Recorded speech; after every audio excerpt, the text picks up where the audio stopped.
आज आप लोग का प्रैक्टिकल की क्लास है। तो नेक्स्ट प्रैक्टिकल आज आपका है पैरा नाइट्रो एसिटानिलाइड।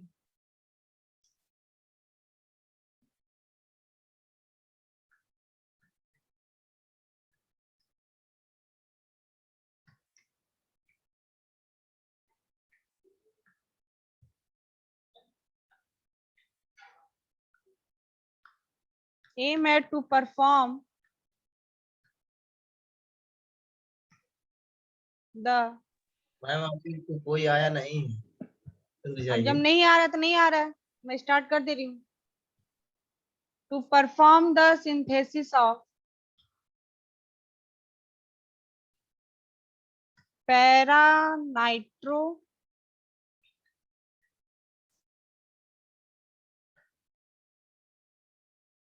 एसिटानिलाइड। ये आज आपकी सिंथेसिस है। तो to perform the synthesis of para nitro एसिटानिलाइड।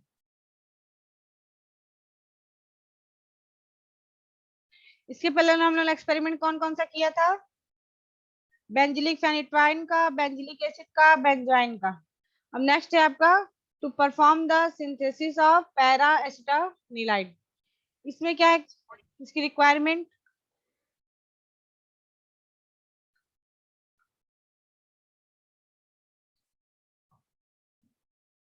Requirement में क्या है? एसिटानिलाइड,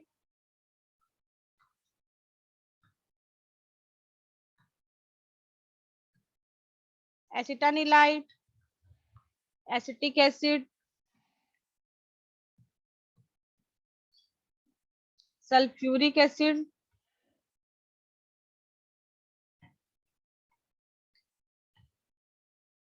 एंड फ्यूमिंग नाइट्रिक एसिड।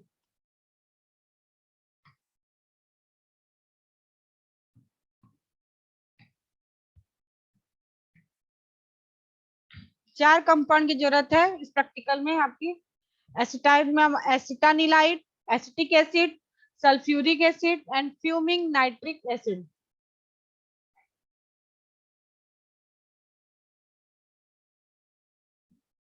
ठीक है। अब एसिटानिलाइड कितना लेना है हमको? 10 ग्राम। एसिटिक एसिड लेना है 10 ml। सल्फ्यूरिक एसिड लेना है 20 ml and fuming nitric acid लेना है 4 ml।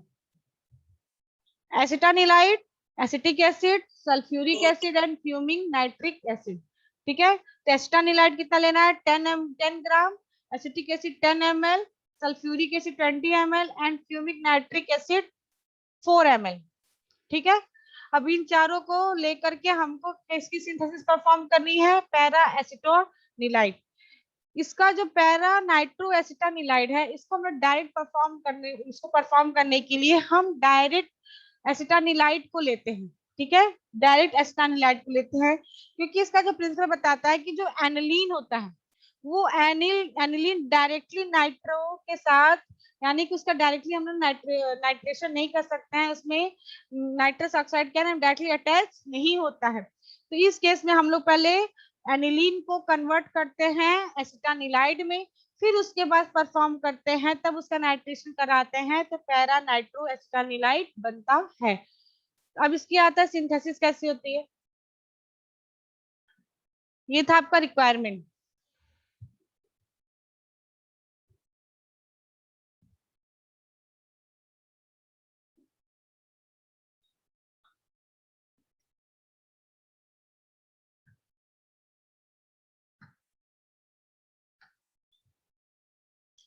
सिंपल सेवन एक स्टेप का रिएक्शन है।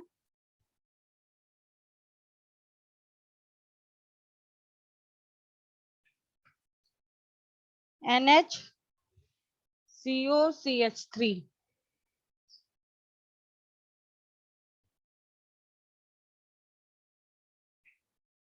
एसिटानिलाइड।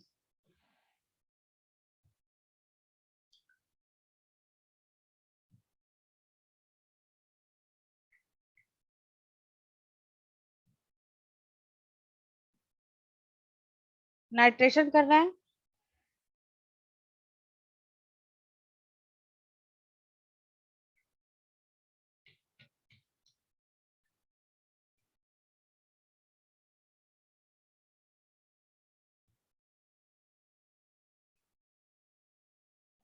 तो ये हो गया आपका पैरा नाइट्रो एसिटानिलाइड।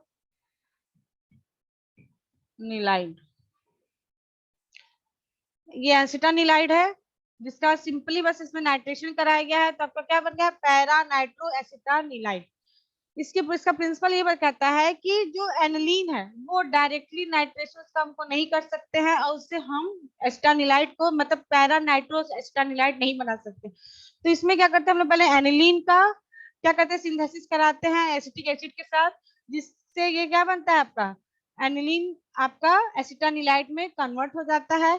और जब ये कन्वर्ट हो जाता है एसिटानिलाइड, इसके पैरा या आर्थो पोजीशन पे ही क्या होगा नाइट्रोजन यानी कि NO2 क्या होगा अटैच होगा। तो इसके इस पैरा नाम क्यों दिया गया है कि जो यहाँ पे जब नाइट्रेशन करा रहे हैं तो Na2 जो है वो आपके एसिटानिलाइड के पैरा पोजीशन पर के जाकर क्या हो रहा है अटैच हो रहा है। या तो ये जब सिंथेसिस होती है जब नाइट्रेशन होगा तो NO2 या तो पैरा पोजीशन पे या तो आर्थो पोजीशन पे क्या होना चाहिए अटैच होना चाहिए।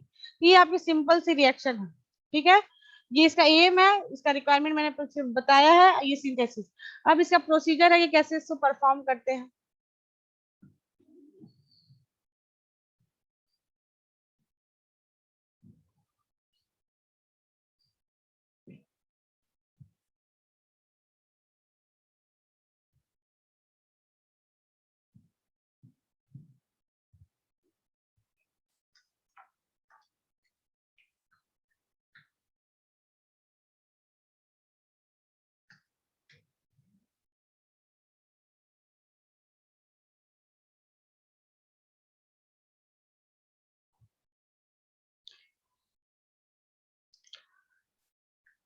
Add 10 gram of एसिटानिलाइड।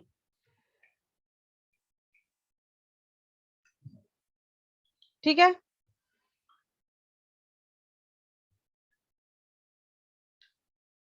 Ten ml of glacial acetic acid.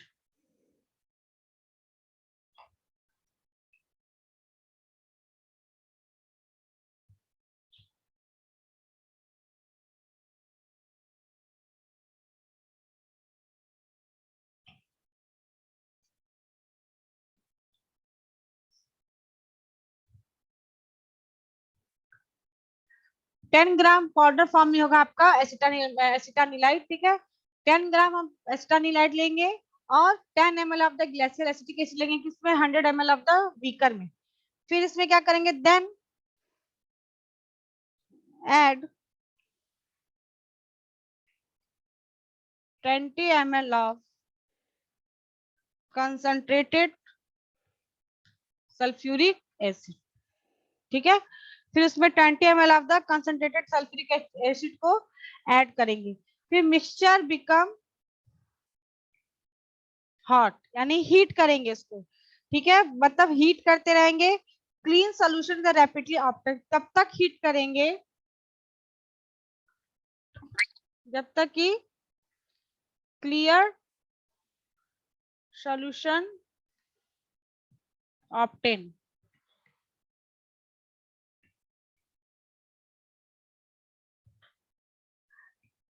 10 ग्राम हमने एसिटानिलाइड लिया और 10 ml of the acetic acid लिया, किसमें लिया बीकर में लिया। फिर उसमें हम लोग ने ऐड किया 20 ml of the concentrated H2SO4। इसको ऐड करने के बाद हम इसको हीट करते हैं, गर्म करते हैं। गर्म तब तक करते हैं जब तक कि क्लियर सोल्यूशन हमको क्या हो जाए ऑब्टेन ना हो जाए। ठीक है, फिर इसमें क्या करते हैं अब ये गर्म हो गया। अब गर्म होने के बाद इसको हम कूल करते हैं। ठीक है, जब ये क्लियर सोल्यूशन आ जाता है फिर इसको हम लोग कूल करते हैं किसके साथ क्रश्ड आइस क्यूब के साथ। मैम मैम ऊपर लिखिए, नीचे दिखाई नहीं दे रहा है। अच्छा एक सेकंड, यहाँ तक दिख रहा है। जी मैम वहां तक दिख रहा है। ठीक है, क्लियर सोल्यूशन हो गया। अब इसके बाद हम लोग जब जाहिर सी बात है जब गर्म किए हैं तो इसको फिर हम लोग कूल भी करेंगे। कूल करते किसके साथ करते हैं? कोल्ड वाटर भी ले सकते हैं या क्रश आइस क्यूब। ठीक है, एसिटाइलाइड लिया, ग्लेशियल एसिटिक एसिड लिया बीकर में, फिर उसमें कंसंट्रेटेड H2SO4 को ऐड किया। फिर देन इसको तब तक हीट करते रहेंगे जब तक कि क्लियर सोल्यूशन ना मिल जाए। जब क्लियर सोल्यूशन मिल जाता है फिर इसको हम क्या करते हैं, कूल करते हैं, ठंडा करते हैं। ठीक है, फिर ठंडा तब तक करते हैं यानी कि क्रश आइस के साथ ठंडा कर, कब तक ठंडा करते हैं? जब तक कि टेम्परेचर कितना ना हो जाए, 0 to 5 डिग्री सेल्सियस तक। ठीक है, इसका टेम्परेचर कितना हो जाए? 0 to 5 डिग्री सेल्सियस तक। फिर वाइल स्टरिंग द मिक्सचर,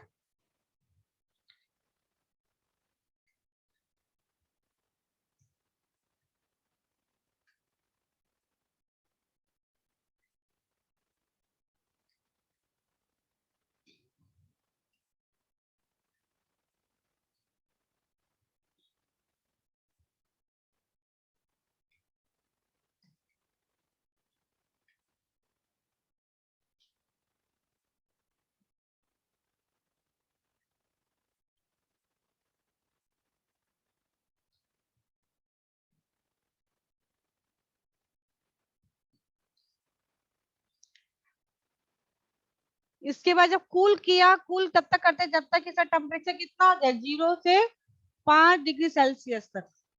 ठीक, जब 0 से 5 डिग्री सेल्सियस तक जब टेम्परेचर हो जाता है फिर उसके बाद हम इसको क्या करते हैं, कॉन्टिन्यूअसली इसको स्टर करेंगे ग्लास रॉड्स के थ्रू। फिर उसमें 4 ml of the fuming nitric acid को ऐड करेंगे।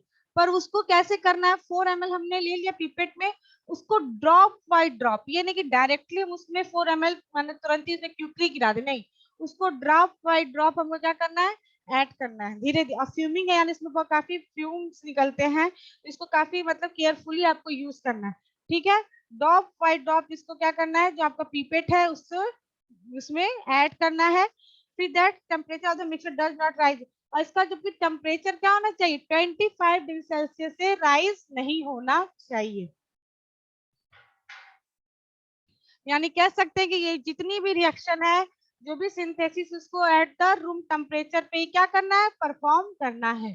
तो पहला हम लोगों ने क्या लिया, एसिटाइलाइड लिया, ग्लेशियल एसिटिक एसिड लिया, और उसको क्या किया, बीकर में 100 ml ऑफ द बीकर में ऐड किया। ठीक है, फिर उसमें 20 ml of the concentrated H2SO4 को ऐड किया।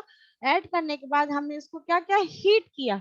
तब तक हीट करते हैं जब तक कि इसका क्लियर सोल्यूशन ना मिले। क्लियर सोल्यूशन जब आ जाता है तो उसको हम कूल करेंगे, ठंडा करेंगे, और ठंडा करने के लिए आइस क्यूब का इस्तेमाल करते हैं।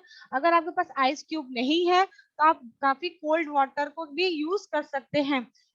यूज करने के बाद तब तक यूज करेंगे जब तक कि इसका टेम्परेचर 0 से या 5 डिग्री सेल्सियस तक के बीच में ना, आपको यानी कि आपको टेम्परेचर यानी कि थर्मामीटर को भी साथ में रखना है। टेम्परेचर जब तक कोल्ड वाटर को यूज करते रहेंगे उसको थर्मामीटर से आपको बार बार देखना पड़ेगा कि इसका टेम्परेचर कितना है, रिड्यूस हुआ है कि नहीं हुआ है। फिर देन जब आपका टेम्परेचर यहाँ तक पहुंच जाता है, 5 से कम या 5 तक पहुंच जाता है, तब इसको हम लोग मिक्स करते रहते हैं। फिर उसके बाद उसमें फ्यूमिंग नाइट्रिक एसिड 4 ml लेते हैं पीपेट में, और उसको ड्रॉप बाय ड्रॉप ऐड करेंगे। मतलब तुरंत एक साथ नहीं ऐड करना है, उसको ड्रॉप बाय ड्रॉप उसको ऐड करना है। और तब तक उसको ऐड करना है, और वो भी टेम्परेचर क्या है, 25 डिग्री सेल्सियस से नीचे नहीं होना चाहिए। यानी कि ये जितनी भी परफॉर्मेंस है ये रूम टेम्परेचर पे हम कह सकते हैं कि ये जो आपका रिएक्शन है वो रूम टेम्परेचर पे ही परफॉर्म हो सकता है। फिर उसके बाद क्या करते हैं, इसको रिमूव कर देते हैं, और रिमूव करने के बाद यानी कि एकदम से कहते हैं फिल्टर कर देते हैं। और फिल्टर करने के बाद हम लोग क्या करते हैं, 30 मिनट तक इसको रख देते हैं। ठीक है, 30 मिनट तक रख देंगे। फिर उसमें फिर उसको 100 ml क्या नाम है आइस वाटर को ऐड करेंगे। फिर उसको एक तरह से कहते हैं रिक्रिस्टलाइजेशन फॉर्म में आ जाएगा। तो यहाँ तक प्रोसेस होने के बाद नाइट्रिक एसिड आपने ऐड कर लिया। नाइट्रिक एसिड के बाद फिर इसको हम लोग कूल करते हैं, तो ऐसा यानी कि आप यहाँ कूल करेंगे, पानी ऐड करेंगे, उसको फिल्टर आउट करेंगे। और फिल्टर आउट करने के बाद मैंने कोई प्रोसेस बताया था कि रिक्रिस्टलाइजेशन प्रोसेस होता है, तो उसमें और आपका अगर आपका प्रोडक्ट अच्छे परफॉर्म में नहीं आया है तो उसमें हम लोग फिर आइस वाटर को ऐड करते हैं, जिससे क्या आइस वाटर को उसमें जो भी आपका मिक्सचर बना है उसमें ऐड कर दिए, फिर ऐड करने के बाद उसको फनल के थ्रू फिल्टर पेपर के थ्रू उसको फिल्टर आउट कर लेते हैं with the pour to the cold water. ठीक है, फिर उसके बाद आप उसको फिल्टर पेपर पे एक्सट्रेट आउट कर लेंगे और उसके बाद आप उसको ड्राई कर देंगे, तो ये आपका बन जाएगा पैरा नाइट्रो एस्टानिलाइड। ठीक है, अगर ज्यादा प्रोडक्ट आता है, इसका इल्ड मतलब आना चाहिए 14 ग्राम तक, 14 ग्राम तक इसका इल्ड आना चाहिए, यानी कि जो भी आप इसमें बना रहे हो तो ये इसका जो आपका प्रोडक्ट आएगा, फाइनल प्रोडक्ट आएगा 14 ग्राम तक का आना चाहिए। ठीक है, तो ये था आपका प्रोसीजर पैरानाइट्रो एस्टानिलाइड का। ठीक है, अब इसका यूजेस क्या होता है, तो पैरानाइट्रो एस्टानिलाइड है तो वो आपका एंटीपायरेटिक में होता है, पैरासिटामोल में यूज किया जाता है, एनाल्जेसिक प्रॉपर्टीज के पास होती है। ठीक है, तो ये आपका था एक्सपेरिमेंट, आज का प्रैक्टिकल। समझ में आया है इसका प्रोसीजर? मैं फिर से रिपीट करती हूँ। 10 ग्राम का एस्टानिलाइड लिया, फिर इसमें ग्लेशियल एसिटिक ऐड किया, मैंने बीकर में ले रहा है ये सारा चीज, फिर इसमें कंसंट्रेट H2SO4 को ऐड किया, हीट करते हैं तब तक जब तक कि क्लियर सोल्यूशन ना आ जाए, फिर उसको कूल करते हैं आइस वाटर के साथ, तब तक करते हैं कूल जब तक उसका टेम्परेचर 5 डिग्री सेल्सियस तक ना पहुंच जाए, फिर देन उसमें फिर उसको अच्छे से काफी स्टर करते हैं, स्टरिंग करने के बाद उसमें फ्यूमिंग नाइट्रिक एसिड, यानी कि यहाँ पे अब नाइट्रेशन आपका स्टार्ट होगा। ये सारा प्रोसेस होने के बाद लास्ट में हम लोग नाइट्रिक एसिड को यूज करेंगे, तब जाके वो क्या हो जाएगा, नाइट्रो ग्रुप जा करके एस्टानिलाइड पे अटैच होगा, और उसको हमको धीरे धीरे ऐड करना है, ड्रॉप बाय ड्रॉप ऐड करना है।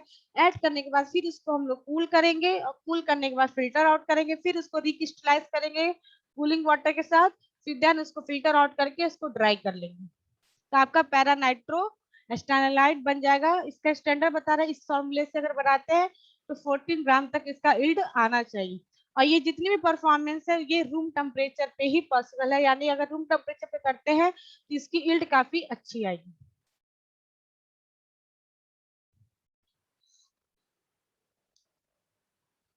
समझ में आ गया सबको?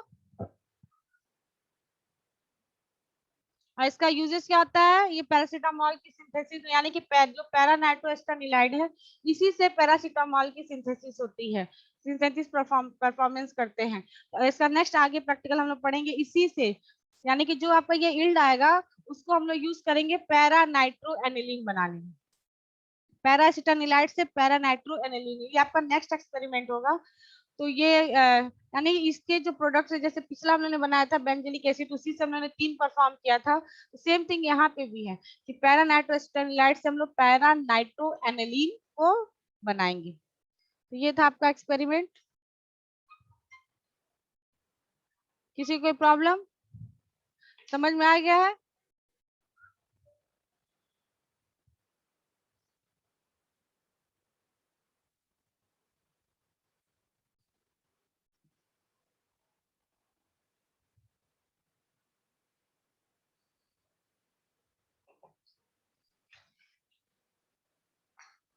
ठीक है, थैंक यू। बताइए कैसे वो